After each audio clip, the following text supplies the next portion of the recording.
একটা ঘরের দরজা খুললেন,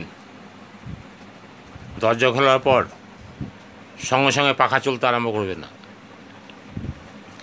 পাখার সুইচটা দিতে হবে। যদি গরম লাগে, পাখার সুইচটা দিলে পর পাখাটা চলবে। তেমন একটা মানুষের কাছে গিয়ে আপনাকে ভাবিয়ে তুলতে হবে যে তোমার বর্তমান কি আছো, কি করছো, কেমনভাবে চলছো, আর তাতে তোমার ভবিষ্যৎ কি দাঁড়াবে। বর্তমান এবং ভবিষ্যৎ ভাবিয়ে তুলতে পারলে সেই ছেলেটি আপনার কথা মন দিয়ে শুনবে এবং তাকে এনে পরিবেশে ফেলবেন।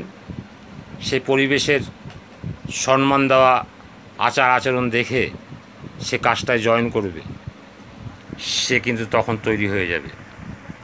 যেমন ফ্যানের সুইচ না দিলে ফ্যান চলবে না, তেমন একটা লোককে বুঝিয়ে বাজিয়ে ভাবিয়ে না তুললে তার সুইচটা ওপেন হবে না। তার সুইচটা ওপেন হলেই সে চলতে আরম্ভ করবে। তাই আপনাকে প্রথম দিকে একটু কষ্ট করতে হবে এবং পরে দেখবেন সেটা আনন্দে বর্ষিত হচ্ছে, আনন্দ পাচ্ছেন আপনি।